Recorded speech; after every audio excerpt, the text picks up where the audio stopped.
In Touch with iOS, a podcast for sharing tips, apps, and gear for iPhone and iPad, along with other technologies that get us using iOS in fun, productive, and meaningful ways. I'm your host, Melissa Davis, and I'm here with my co-host, David Ginsburg. Hey, Dave. How you doing, Melissa? Good. Episode ahead of us here. Episode 5. Woo, we made it 5 episodes.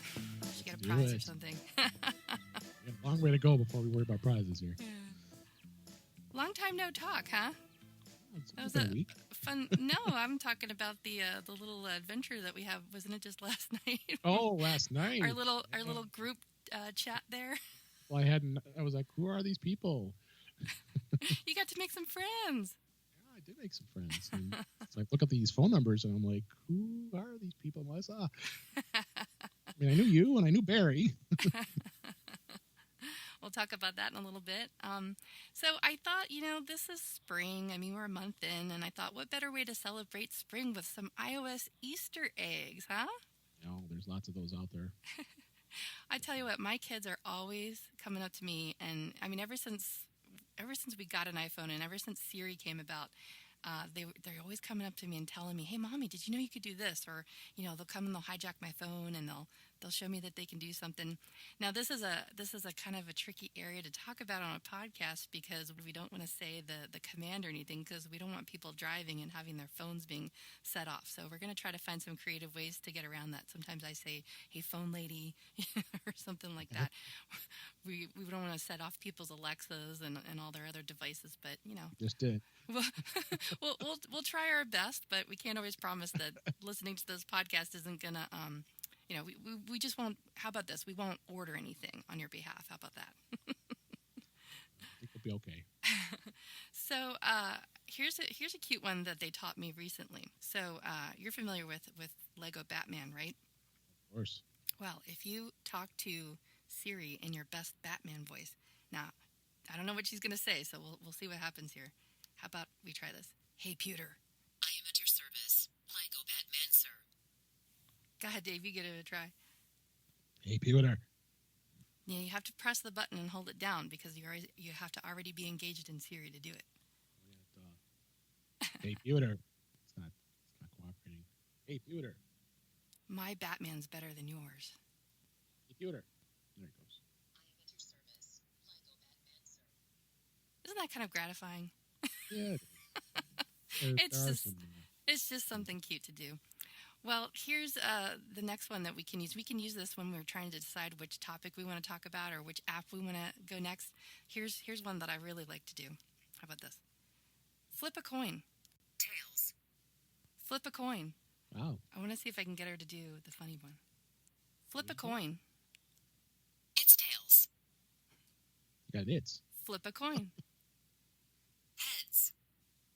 And wait for it. Flip a coin. It's tails. If you do it enough times, now, of course, my kids do this, and they make it look like so much fun. Sometimes she'll say, it rolled into a crack, or it went under the sofa. And here's my last favorite that I'll do tonight then. Rock, paper, scissors. Don't forget Lizard and Spock. But it's fun because the kids then sit there and play with it, and you can roll the dice, you can flip a coin, you can play rock, paper, scissors. So there's times when it comes in handy for trying to make decisions. So anyway, I wanted to share those little iOS Easter eggs and fun things you can do with Siri, and I thought as we find them, we can put little hints to them in our show notes as we go along. Yeah, absolutely. I love playing with Siri. I get in those modes as I start asking it silly things. And Apple, with all the great developers and the engineers out there, have a good sense of humor. I love it. I like to put some fun things in there. So you want to talk about your new toy? I could talk about it. I mean, I don't know if I really consider it a toy. It's probably more just a box. I was always at a challenge, and I talked about it on probably the first episode. I had the blue icicle, and that thing did not work very well. It was very cheap. I was very disappointed with it. So I was looking for I didn't want to get a mixer. I'm not that into it enough that I don't think I have to mix things down. It's just me here talking to you. So what I bought was a product from a company called Tascam, which is actually TAC, and it's called the It's a USB 2x2 audio interface. So really, what it's allowing me to do is my microphone is plugged directly into the box. It has the option of adding up to 2 microphones. So I said to Barry, Barry, now we have a box now we can hook 2 mics up, so now we can be in the same room together and do a podcast together. He got really excited about that. He told me about it when we were talking last time. He said, "Oh, Dave got this thing." He said, "Did you hear?" And I said, "Are you kidding?" I would like to think I'm one of the first people you text. Like, look what I got. I did. I texted you first, and then it also has a line in and line out. So like you can hook up not only microphones, you could hook up instruments. It does have a 1/4-inch adapter in where the microphone plugs in, so you could plug in like headsets and different other devices besides microphones. But the cool thing about it is, which I like, is it'll actually interface. Like I got my earphone plugged into it right now, so I can hear you, so I can adjust the volume. It's just basically having a little bit simple controls right in front of you. With knobs, like actual dials knobs, instead of Yeah, software. because when we were testing during the pre-show, you could hear my mic going up and down. I see the mic light come on and off, so I know it's doing it. If it peaks out, it's going to give me the peak light. But it's simple. I didn't need anything a little crazy like the like a mixers. So, and it's terribly expensive. I mean, it's $149. But the sound is excellent because as you're hearing me, I mean, for once when we finally did the pre-show, I didn't have to spend 20 minutes trying to get my microphone.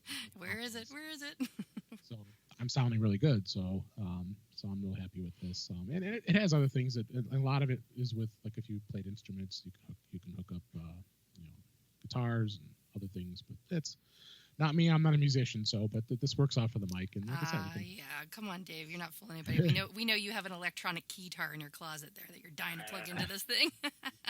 No. I'm waiting to hook up another microphone to it so I could do it together. So and nothing crazy, but have it ready for MacStock. yeah. We could. Hopefully, we're going to podcast when we're at MacStock. Yeah, that'll be fun. Talk MacStock later, but I'm hoping we can do that and put this thing to good use. So, I mean, but I'm keeping it to just 2 people. I don't have to have, because you can get these devices with 6 and 8, but those are expensive. Yeah, that's for like if you're going to have a round table, I suppose, like with actual people together in the same room. Yeah. So, like I said, nothing big. We'll have it in the show notes. It's made by Tascam, and it's the US 2x2 audio interface that's helping me podcast to you better. Well, along the line of technology stuff and tinkering with things, and we'll go back to what we talked about a little bit ago, which was we had basically a party line going last night. I did. It's just that term finally popped in my head. I was trying to think of what would you call that? It was basically a group iMessaging chat. So it was just people who had iMessage. And the reason that this all originated was because of the Apple Watch. And so we've, ever since I got the Apple Watch, one of the first things that I couldn't wait to do was share fitness with people, because I wanted to, I think it's interesting when you motivate people. And I just kind of have this thing now where I'm sharing my activity with several people that you got to meet last night. Now you can see, right. The whole team, the A team and everybody that I share with. And so what happened was, Jody, our friend Jody Sprangler, she's coming to MacStock. Her and I have been friends for a long, long time.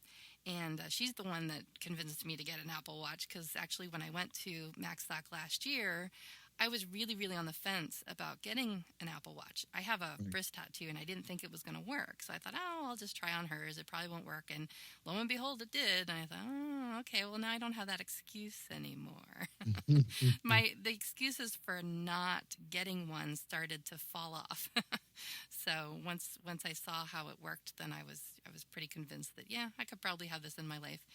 So we've been sharing our activity, and then something happened, and I didn't see her, and I didn't see someone else, and I was like, oh, what's going on? And so we started talking about, we actually were having a meeting the other day. We were talking about MacStock stuff and, preparation, and so we started talking about things and sharing. And, oh, by the way, I haven't seen any activity from you in a while. And if anybody listens to the other show that I podcast on, it's called Geekiest Show Ever, and I podcast with Kevin and Elisa and Mike McPeak, and the bunch of us get together every other Sunday or so. And Kevin has just been having so many problems with his Apple Watch. I think ever since I think he got a brand new iPhone 7 Plus, and then I think adding that to the mix and then trying to unpair it from the other phone he had, it just caused like a wrinkle in his whole ecosystem there. And Elisa was having problems because it was tracking some of her fitness that she didn't want it to. So anyway, for weeks now, well, probably months now, we've been, on and off kind of trying to troubleshoot things together as a group. And so when this happened between Jody and I was like, oh, this is happening to her now too. So I basically sent out the bat signal to everybody and it's, it was like a handful of people, like 6 people, I guess. And I sent out on your Apple Watch, you can go into the activity app and you can message everybody. Now, I imagine it's a feature probably, I can imagine people probably like on a running team, like if you've got people that are out jogging together or doing some kind of group activity, I imagine it's probably really easy to just message the whole group of people like, hey, we're going to meet up here, or, something as you're jogging, you can use your Apple Watch to dictate a message. So, I'm kind of trying to picture how this would be, real world use. But for me, I used it to text everybody in my sharing group to say, hey, because I had, as part of troubleshooting, her and I were going down through the list of things to try. And of course, one of those things was to reboot the watch, reboot the iPhone. Of course, did you turn it off and turn it back on again? Always got to try that first. And then of course, the next step was to unpair it. And so we both unpaired, and then we repaired our Apple Watch again, and that didn't fix it. And so then the last step, of course, was to sign out of iCloud and then back in. But of course, even just unpairing is a pain. It takes a while. It's not that it's not easy to do. It's very easy to do. It just, you got to kind of allow some time for it. So what happens when you unpair is you don't lose like your watch faces, your complications, or anything like that. So in a way, I was kind of glad that it happened because, of course, the reason I got this was so that I could eat the dog food and wash it down with the Kool-Aid, so that when I have a client that has this problem, I'm always willing to kind of take one for the team. Let's see, okay, what is this user experience going to be like? So we both unpaired the watch, and then when you repair the watch, so first of all, it takes a while for it to unpair. You have to wait. It walks you through on the screen. It kind of gives you this circle and gives you a progress and lets you know what's happening, and that takes quite a while. And I was doing this in the morning while I was getting kids ready for school and trying to get out the door. So yesterday I was just a multitasking maven. I mean, it was just amazing. I look back on the day like, gee, what did I do all day? And I was actually pretty gratified. You saw my Facebook post. I showed a little picture of the little Pokemon adventure that my son and I had. And I was just feeling very gratified of all the things that I accomplished in that day's time. So I unpaired the watch, and then, I got the kids to school, and all the while I was waiting for it to do its thing because, it's connecting through your phone's signal. Right. And then I repaired the watch, but what I didn't know, what I learned, is that you actually have to restore from your backup.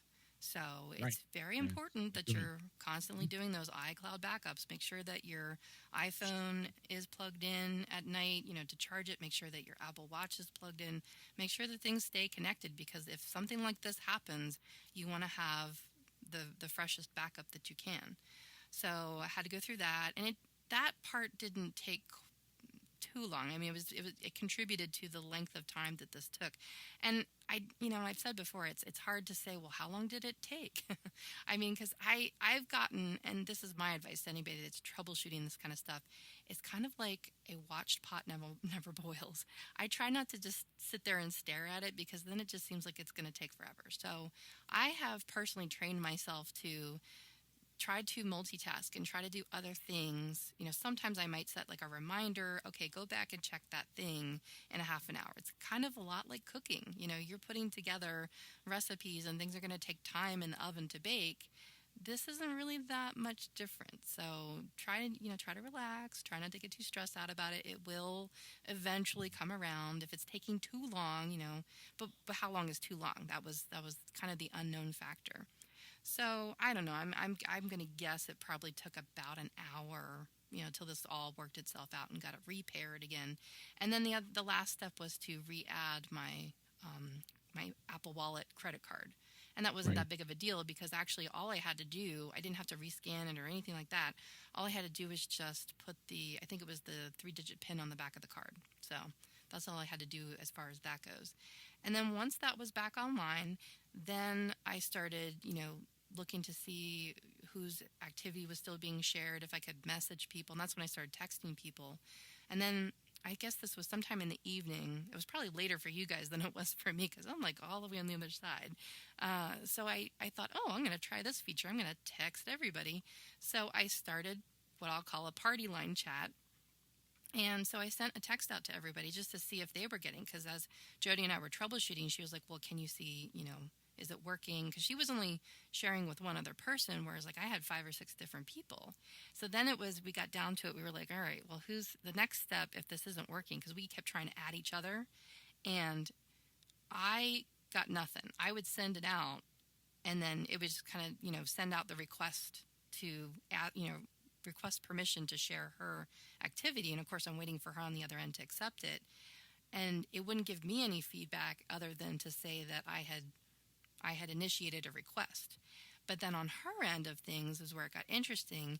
She would get the request, and then it would give her an error. And she even sent me a screenshot, so we're texting back and forth, and she's like, all right, this is what I get. And so it kind of led me to believe that it was probably her that needed to log out of iCloud. You got to the point where it's like, all right, we're going to draw straws now. Who's going to log out of iCloud and have to, re-log back in again? And so she ended up trying it, because she was the one that was getting the error. And so long story short, that's what fixed it. That was the last step in the train of events, is that she needed to log out of iCloud and then log back in. That was the last step in troubleshooting. But what was interesting while I was waiting for her to do that, because she had other tasks that she was doing, again, we were all multitasking. So as I had started this party line, I started, conferring with the other team members, you and Kevin and Elisa. And the only person that was missing that I didn't have yet, I had sent him a request, was Barry. I was like, we're missing Barry. Barry needs to get on the bus. So I sent him a text and I said, this will be my last test to see if the sharing feature is broken on my end. While I was waiting to find out if she was going to log out of iCloud, I thought, well, if I send a request to Barry and then he doesn't get it, or, something's borked there, then maybe it's me that has the problem. That's what we were trying to, figure out, whose end it was on. And so he got the request, and, but for a while there I was sweating it because he was out at a baseball game, and, the cellular signal wasn't all that great at the time. But then he was, it must have gone in and out, because then he was sending us pictures, and we were getting play-by-plays on the baseball game, and it was a lot of fun. So it was just really fun to watch you guys interacting and talking with each other, and you were sending out stickers and he was sending out pictures and I'm sending out screenshots, and everybody, and then Kevin's giving us balloons, and it was just really fun to see that many people involved in a chat. My friend Nick was out in India. Yeah, I was going to ask you about that. Did he respond after all that? He did at first. I sent out the group party line text, and then it dawned on me. I was like, oh my God, he's probably sleeping. Most people, I love do not disturb mode. I mean, I live for that, because I work with people all over the world, literally. And so I could be getting texts at any time of the night or day, or if I'm out at a house call. So I really rely heavily on do not disturb mode. And he does too. And, I texted him and I said, I'm going to remove you, no offense or anything, but I thought, oh no, his phone's blowing up or his watch is blowing up. And so he's probably getting a flood of all these texts. And out there in India, it's like 12 hours difference. So he was probably asleep or just waking up or something. And I didn't want to disturb him. So I texted him and, told him that I was removing him from the group. So yeah, he was totally cool about it. And he's like, well, I wished I could have helped out. But so it worked out. So he was sleeping. Yeah, well, he was just waking up, or he had gotten up to the text, but he wasn't annoyed or anything. So that worked out well. But so that's something to think about. So if you do use that feature, just be aware of other people's time zones and, where they are in the world, because I just think it's so magical and so wonderful that we've got this thing. It used to be that it was just this thing we held in our hand. Now we have this thing that we wear on our wrist, this wearable. And it's connected to the world. It's like all these people that it's sharing your activity with. Now, other people might think that that's totally creepy, and I get that, but I think it's cool. I think it's kind of a creepy, kind of cool thing, because I just enjoy, getting up in the morning, and the first thing I do is put on my watch and I unlock it, and then I get these little notifications, and it's not annoying or anything. It's just that I get this little stream of notification activity that so and so, because like I said, I'm a few hours behind you guys, so Lisa's already completed a workout by the time I'm brushing my teeth. And so I've kind of got used to and then I can see, I look at my watch sometimes, the mom in me like looks at the activity. I'm like, oh, everybody's sleeping. So it was just a fun little activity, and it was yay team. We troubleshooted and everybody contributed, and now we're connected to everybody and everything's working, and so I was really excited about that. So that was just a lot of fun. So that's what we did to fix the problem. Everybody got together as one team, and we were able to troubleshoot it and test it out and make sure that it was all working. So if that happens to you and you notice that someone's activity drops off, you can go through those steps, and then the last step is to log out of iCloud and then log back in, and that seems to be what fixes everything. So we'll see. So go along the lines of helping people out. I'm kind of move our topics up here a little bit. Sure. We had in the news that the iPhone SE, I'll just kind of touch upon that. The iPhone SE's got some display parts constraints. So there are some of you out there that have the iPhone SE, which is not a bad phone. It is small because I'm so used to the 7 Plus, I could never go back to that size when I had it, and that was. I just worked on one yesterday with a client. Yeah. So it's like reminds you how small it is. Yeah, the 5 and the 5S, and apparently Apple has some constraints with supply for parts, and so instead of them doing repairs, because Apple's been pretty insistent on doing repairs on most of the phones now. They're not going to replace them. They used to in the past replace them. When you had the newer model phones, generally they would replace them at first, but most of the time they're replacing the parts, and especially if it's the screen. But apparently the suppliers constraints are really hitting them, so they are going to be replacing it. Well, didn't it get extra even more complicated to replace them when the Touch ID came into play because of the way Touch ID is ingrained in the device build? Yeah, no. I mean, according to we're quoting out the article on Mac Rumors that it wasn't clear if they're going to change anything, but I don't think it had anything to do with my mouse going crazy here.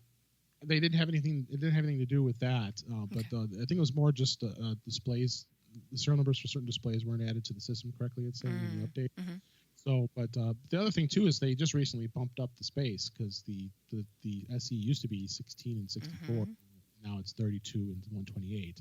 Thank goodness, because that was really 16. That needed to happen. Thank God that's gone. Yeah, I mean we still have them in our supply chain in this house, so it's going to be a while till we still have to deal with that. But we got to just keep things restrained, especially the photos. That's really what's adding up. So. Mm-hmm. So I got the pleasure of being able to help one of my good friends, and he's always been one that doesn't want to change. He doesn't like change. He's had the iPhone 5 for a very long time. He's got the iPad 4, or maybe he has the iPad 3. I'm not sure. He has one of the two older iPads.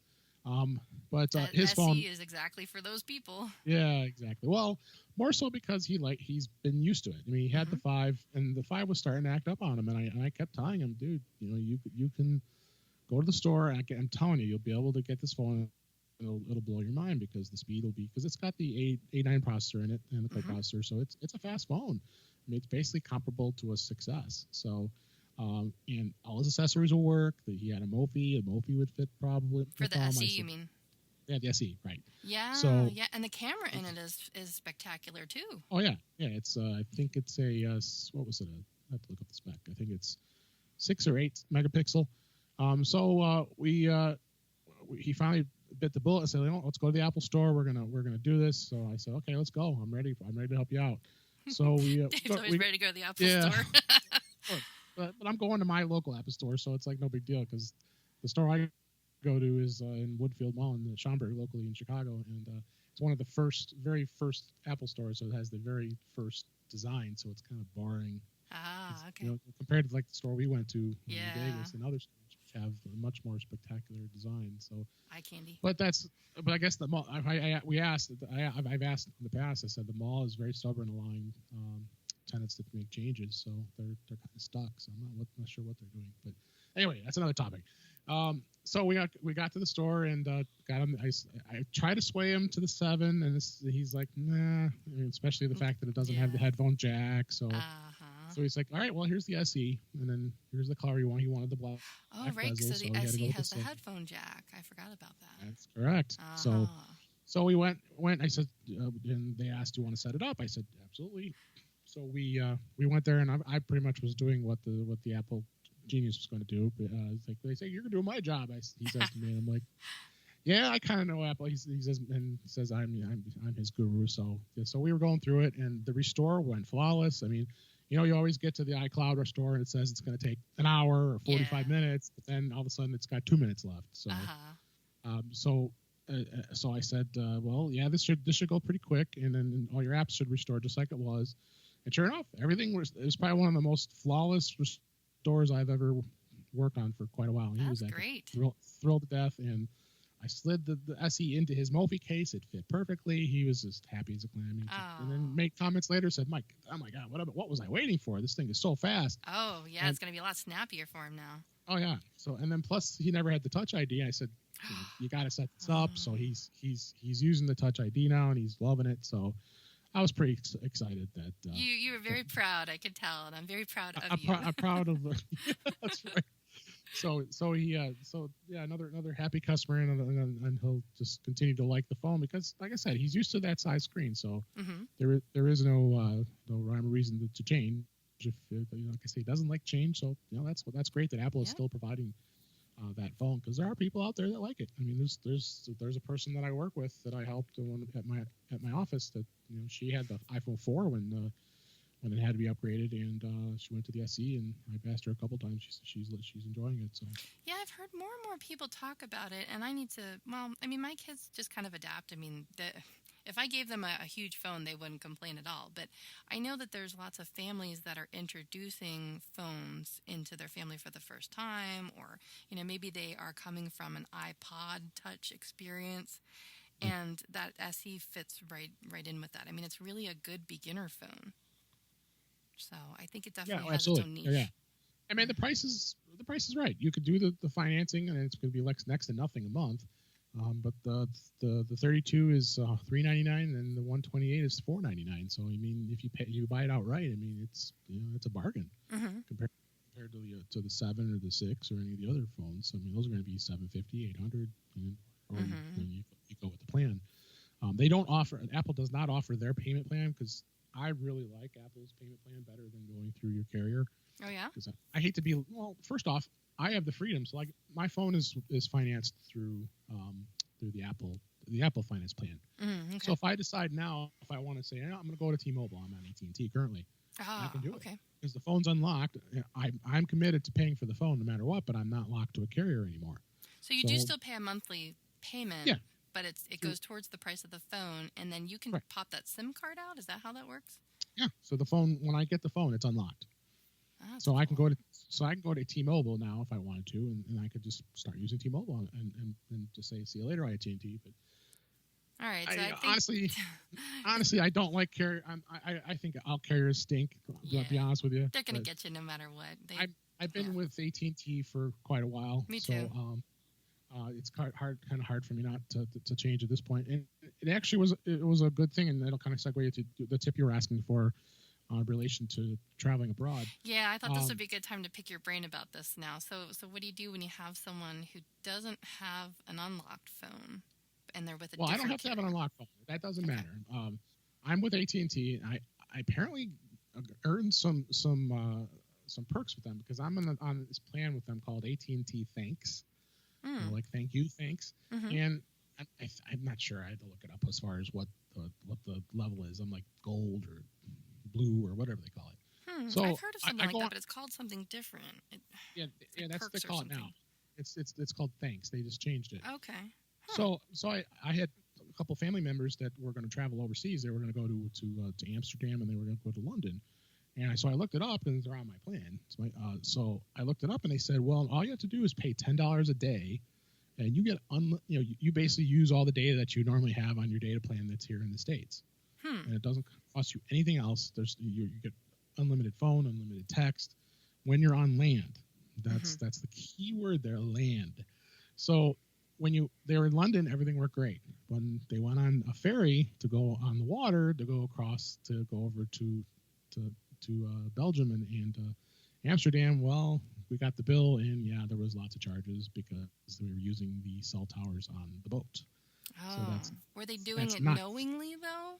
no, we didn't know. Okay. We didn't know. I mean, there's really no way. What are you going to? How am I going to argue with them? And he said, no, that's lucky they gave us the plan. So AT&T does have that plan available, and I believe if they check, depending on the carrier, and I think your client has Verizon. Yes. Now you got to think about the differences between Verizon and AT&T. The Verizon AT&T is a GSM phone, right, and their CDMA, so you've got a little more restrictions. That's the whole reason why Verizon. Who has more restrictions? Well, Verizon will have a little more restrictions, but the good thing is with iPhones, when you buy the newer iPhones through Verizon, they do have SIM card slots, so you can use the phone as a GSM phone too. It's a little bit of a secret that people don't know that if you have a Verizon phone, you can put a SIM card in it, and it could work with AT&T or T-Mobile. So it doesn't have a SIM card in it currently, but they could put a SIM card in it? It does, just to kind of the account, but it doesn't need it because it's CDMA technology. With Verizon and Sprint, both of those carriers are CDMA carriers, whereas T-Mobile and AT&T are GSM carriers. And then, of course, all those derivatives of the companies that piggyback onto those carriers, it depends on which carrier they link to. So that's really what you got to look at. I would go to the carrier and take a look to see what it's all about. Well, this is the snag though, because and I don't necessarily want to rag on anyone in particular, but I have had negative experiences with Verizon with my clients, only because Agreed. They can be very predatory. I have now lost count of how many of my clients have come to me and said they told me that I needed this extra little gizmo, and what they're talking about is one of those like a MiFi. They're called, I think it's called a jetpack or something like that. MiFi. They're called MiFis now. And so they always sell them because they'll the nice lady at the counter or the nice young man at the counter will always say, "Oh yeah, do you plan on doing any traveling? Oh yeah, I'm planning on going on a cruise or something." They'll answer them honestly, and oh well, then you should get this, and it's free, or we'll give you a free tablet. I've watched people go through that, or just get the wrong device because payment plan. So what ends up happening is this is just terrible, and I have to share this advice. You probably know what I'm going to talk about, but I think it's important for our listeners to know to watch out for these things because they'll tell you that the device is free, and then I guess the word that we're going for here is it's probably subsidized somehow, because then what ends up happening is you end up paying an extra payment. It may be a small payment, but nonetheless it's an extra fee that you have to pay. And you'll end up seeing another actual phone number on your plan. And well, what's that about? Well, they actually have to assign that device its own phone number and its own account. So guess what? When you want to get rid of it, you have to pay a fee to deactivate it. You have to pay a deactivation fee. And that fee can be over $100. I've seen it be over $175 to deactivate it, and it costs more than the device itself. And that is just really, I just don't think that is nice at all. I have a pair of clients right now that they know they got roped into it.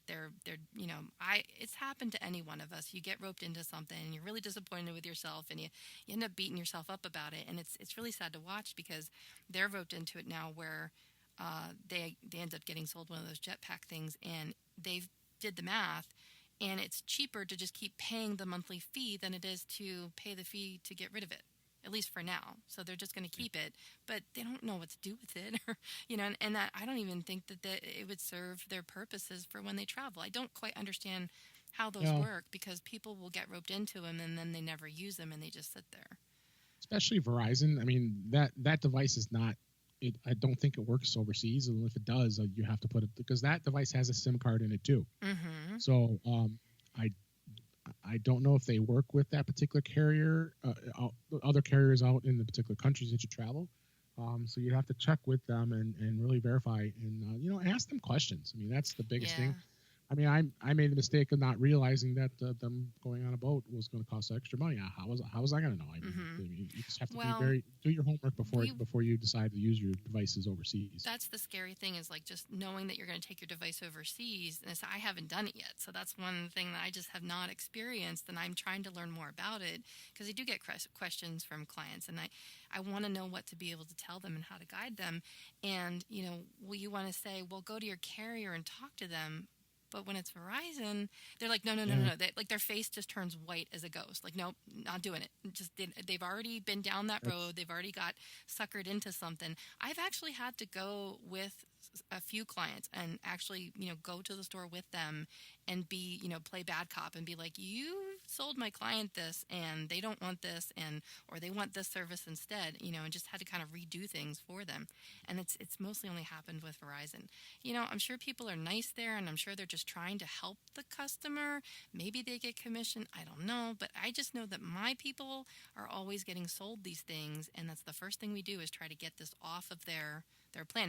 Now I've had it happened where they did it within enough time. They did it within like 10 days or something like that. There was some kind of grace period. I think it just kind of depends, and they didn't have to pay that fee.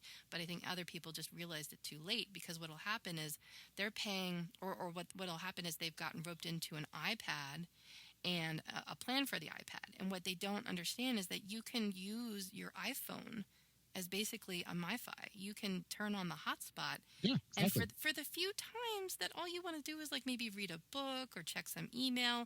I mean, it's not like you're going to be streaming videos on your iPad. I mean, if that's the case, if you really have that need, then yeah, you might need something a little bit more. But for the most part, they just want to read, some books on their Kindle app or something like that. You can totally use your iPhone's hotspot for that. So I usually set people up with that first and show them how to do that. But we also did go through, so for that scenario where you're going to get on the ferry and go across the water, I think it's important to know how to get into the settings and be able to disable the cellular. Do you think that would have helped your family members if they knew how to do that? I think it's more so that they would have been aware of it. I mean, if they knew it was going to cost extra, they would have said, "Oh, just don't use it." Okay. I think it was more just not. We were all under the assumption that wherever they went in those countries that they were covered. So that's what's kind of the thing. But just to kind of sum things up here, I think of all the carriers that would help you the most with international use, I believe, is AT&T and T-Mobile, especially T-Mobile. T-Mobile is a company that's out in the international market, so they do have a lot of agreements with a lot of the different carriers over in those different countries, so you might have even a better experience with that. So yeah, if you have Verizon, and you are going to travel a lot more overseas international, then you might want to consider switching.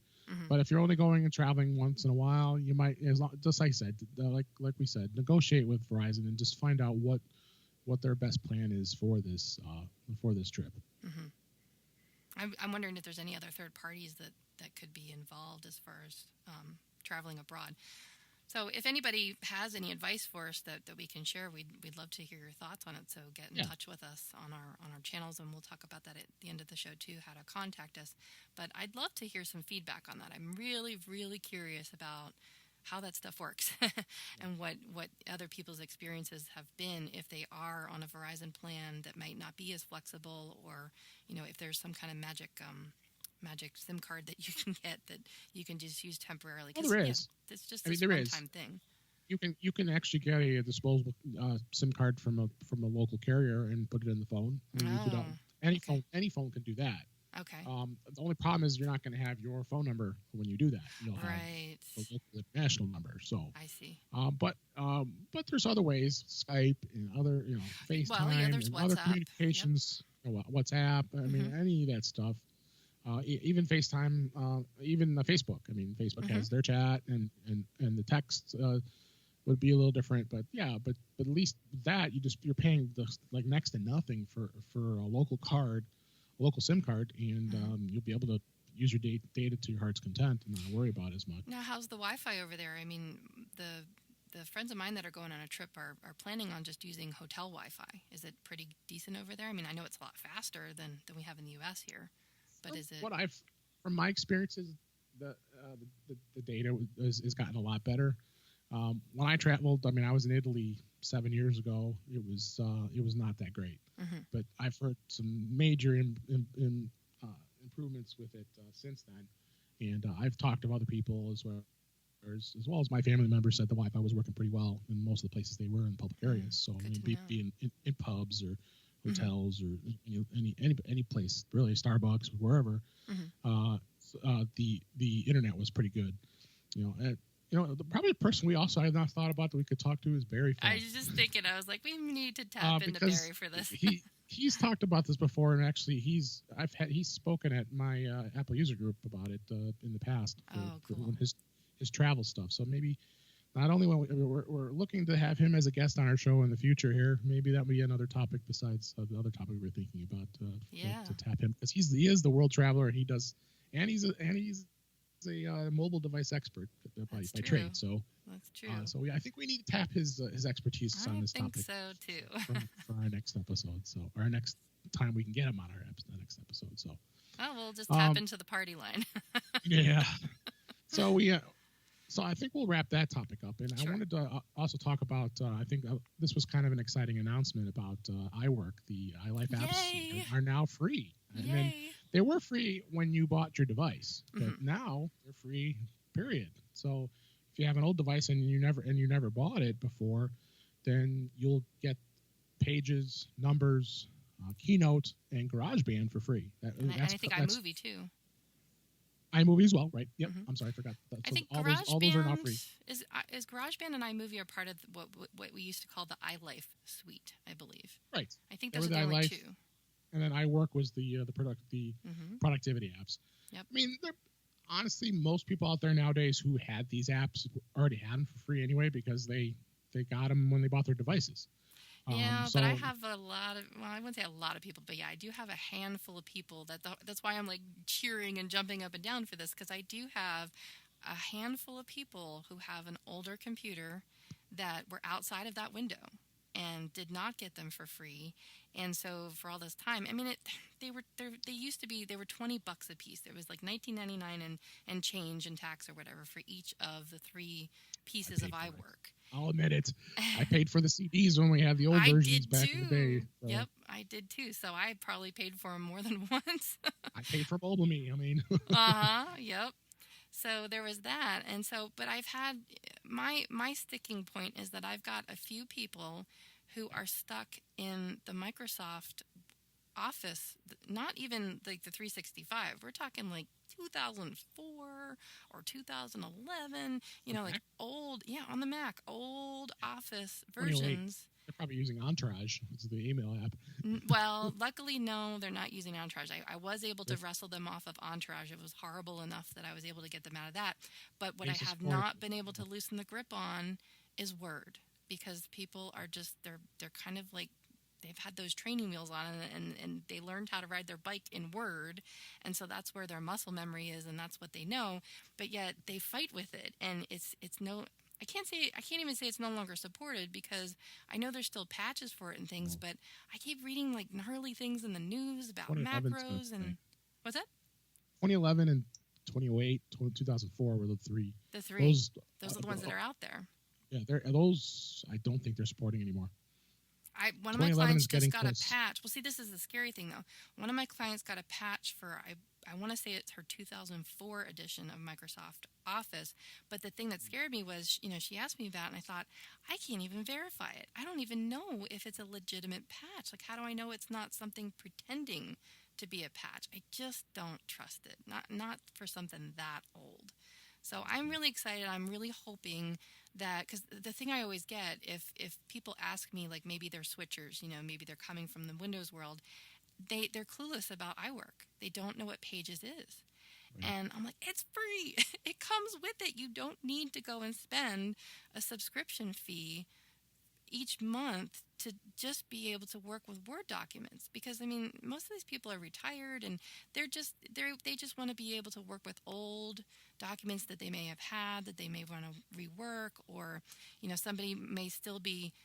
I believe it or not, I know people who sometimes start their email composition in Word and they'll send it as an attachment or something. There are still people out there, that's the way that they were taught how to do things, and that's just the way that they do it. Or they work in what we would consider a completely sandboxed environment, where how they get to their documents is they open Word and they go and they navigate through Word. Now we do that now with iCloud and iWork, like we're doing it right now. We're sharing a Pages document with each other that we're collaborating on, and for the most part, it works pretty well. I don't know that it's necessarily for power users just yet. They still have the beta little tags left on it, don't they? So Yeah. we'll keep putting it through its paces, but. I know there are people who are professional writers, and for those people, then yes, Word is pretty much the way that you have to go. When you're collaborating with people and working on a shared document, I think Word is probably the powerhouse, and it's what is the industry standard. So for those people, do what you got to do, But for the people who are just casual consumers and they're not doing this for a living anymore, I don't see any reason to just not just use Pages anymore, because it will open up your Word documents. I mean, I've been dealing with this for so many years in the education market. How many times has my husband or someone who has been stuck using a Windows device at their job, and they have been emailed a Word, it's a docx format, and then they can't use it because they can't open it. I've had people email me the docx file. I open it in Pages, convert it back, and then email it back to them. It's just madness. It's madness. So yeah, before I get too worked up about that, I have to rant about that. So I'm excited. Now I'm really, really hoping that pretty much anymore there won't be any excuse to just use what came with the computer. And if you don't have it, go get it. It's free. You might as well just, try it. What have you got to lose now? You've got your documents. You can open your Word documents in Pages. You can open up your PowerPoint files in Keynote. Sure, there's probably going to be some fonts and things that reflow here and there. If it's just an email attachment, you can just play it as a slideshow. It'll open up all that stuff. Again, for powerhouse users that are using, scientists and mathematicians that might have, needs that exceed numbers, you're going to have to use Excel. But for the everyday casual user, there's no reason not to use it anymore. There's no reason to not know what it is anymore.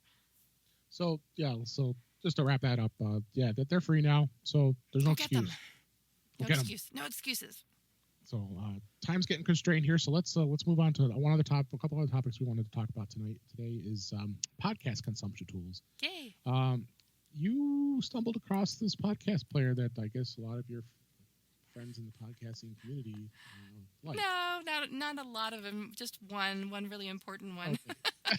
At least, right? Elsie Escobar. She's a podcasting maven. We all love her, and we've been talking about this for what seems like months now. It's probably been months now.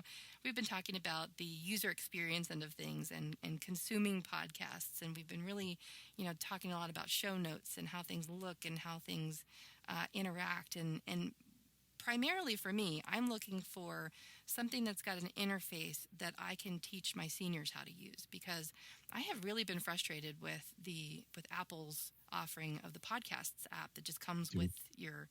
I like it. I use it because it's what comes with it, and it syncs, and it talks to my other devices, and it's integrated already with the Apple Watch and all that kind of stuff. But my gosh, the interface, the little targets are so tiny. They're really, it's hard. It's hard, even on a bigger phone, it's still hard to see. I just wish they would make buttons bigger, something that has, because my guys like poke at stuff, they don't always understand where you have to tap and how long you have to tap, and they, half the time they can't even see it, they're taking off their glasses and trying to look at it closer, and I'm sitting there trying to okay, you got to point, no, not there, no, just, that one right there, get it. It's just, it's not the easiest interface to work with. So I've been looking for an alternative, and I have finally decided to take the dive, and I've been using what's called Castro Podcast Player. and the makers of it, the developer, is called Supertop. And what I like about it, though, and I've only listened to a little bit of it so far, they are podcasters themselves. They have their own podcast. And not only that, when you go to share an episode, you can share just a portion, just a section like, listen right here when you press the play right here, 30 minutes and 12 seconds in. And it gives you a nice interface. When you share it, it basically kind of creates like its own. I don't know exactly how they do it. There's some kind of foo going on. There's some kind of magic going on in the background. And there's probably some kind of server magic going on there too, that when you share an episode, it gives you a page that you can go to and you can tap the play button. And you can see the show notes, and they're all, beautifully crafted with live links and things like that. And I just like that, there's a big play button. It just takes you to a place, and it's unmistakable what you have to do when you get there. So I really like the user experience so far.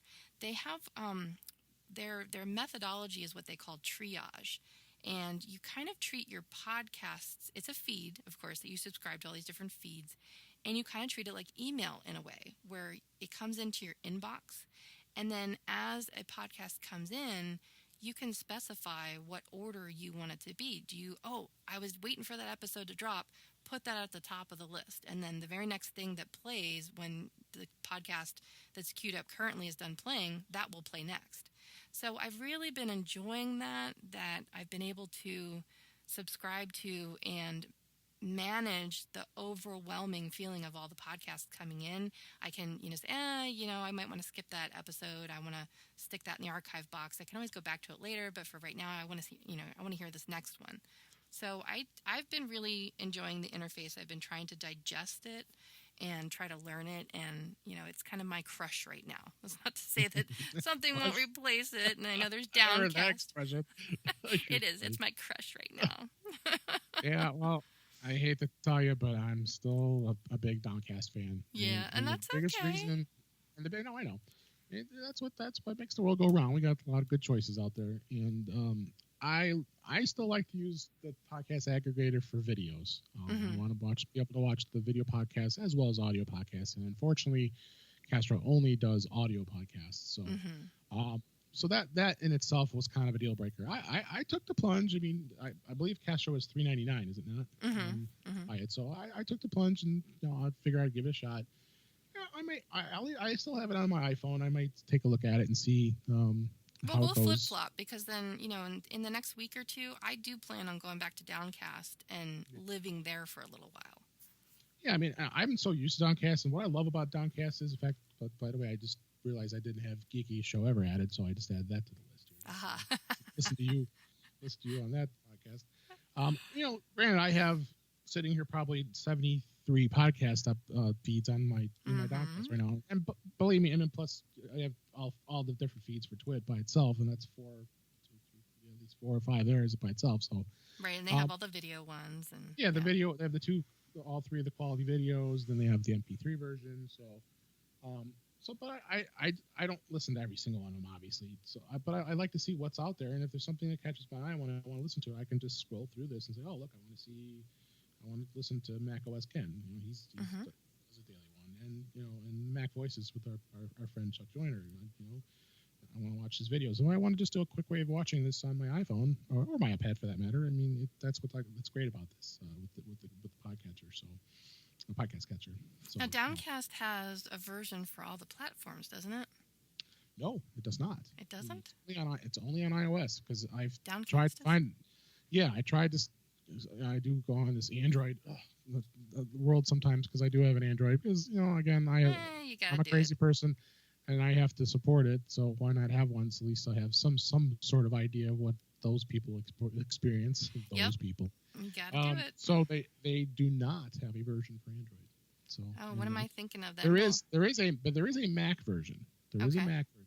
I'm not sure about Windows, but there's an Apple Watch version though, isn't there too? Well, yeah, because it's the add-on from the app that's on iOS. So, but I mean, it has its own app on the Apple Watch, whereas it's like for Castro, it does. It integrates with the Apple Watch, but it doesn't have its own app. It still works. It's hard to explain. but I know that I have used it in such a way where I was able to, press the button on the side and tap the now playing, and it worked beautifully. And like when a new podcast came through, the notification popped up on my wrist, and I was able to switch to that, and it worked out pretty well.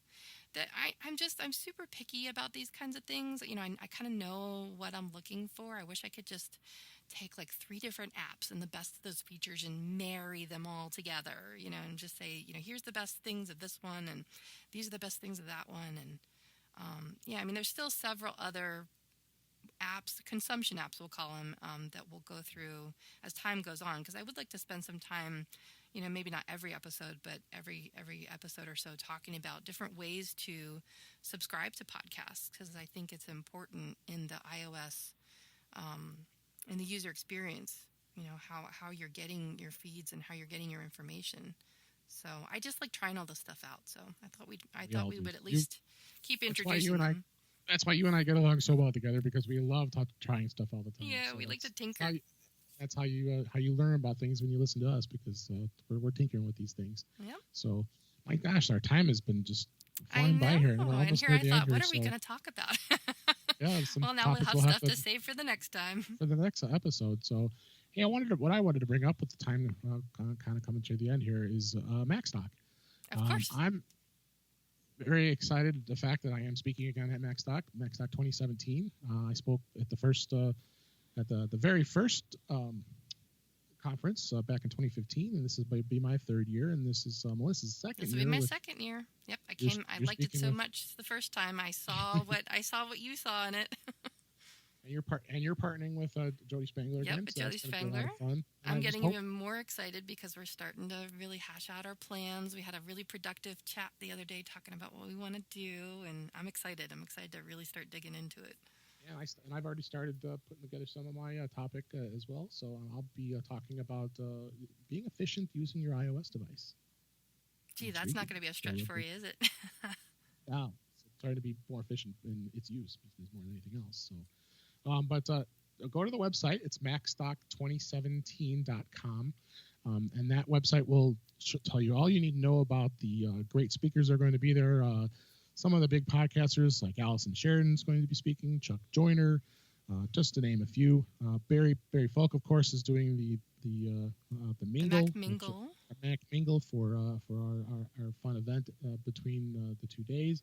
Of course, the 2 days are July 15th and July 16th. We're having 2 full days of speakers, which we're super excited about. And Mike Potter, again, is running the whole show here, and he just does an amazing job with this.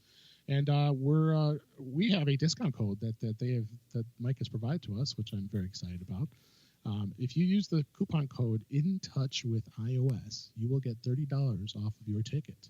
That would mean even if you decide to go with just the 1 day, or if you want to go to both days, and it also includes the Mac Mingle too. So go to the website, check it out, and again, it's macstock2017.com, and and you'll check everything out. And like I said, use that coupon code InTouchWithIOS. It's all one word for $30 off your ticket. So that's so cool. You have to come visit us. And I don't know. It feels like, to me, I'm excited because it feels like a family reunion. There's so many people that you hear us talk to. We're on each other's podcasts, and we participate in each other's communities online and Facebook pages and stuff. And it's kind of like it's a community, but it's, to me, it's family, and it'll be like a family reunion. So you need to come out and be part of our family. Please do. And like I said, by no means do you have to be a podcaster to come to the show. That's like what I'm thinking about. We're just talking all about podcasters here. You can come as just a normal person who wants to learn about anything there is to know about the Mac and technology, and you name it. There's going to be all kinds of different topics related to that, and you don't have to be a podcaster to go join. This is for the general public. This is really for everybody. And if anybody doesn't know, this is in suburban Chicago. I live in the Chicago area, so I'm local to this event. But it is in Woodstock, Illinois, which is just outside of Chicago, and it's very easy to get to Chicago from many points around the country. So I think it's a good venue. It's going to be a lot of great fun, and I can't say enough about coming out to July 15th and 16th. So I guess, Melissa, we have to wrap this up. Yeah, let's put a bow on it.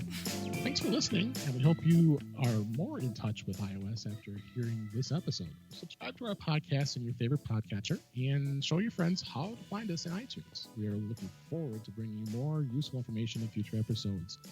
I'm David Ginsburg, and you can find me on Twitter at DaveG65. And I'm Melissa Davis, and you can find me online all over as the Mac Mommy.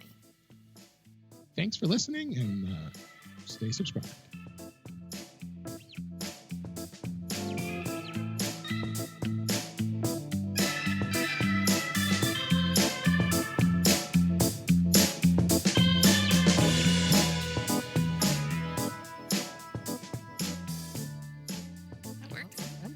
I'm good at keeping us annoying. Yes, you are. That's your main job, I've decided. It's got to be somebody's because I'll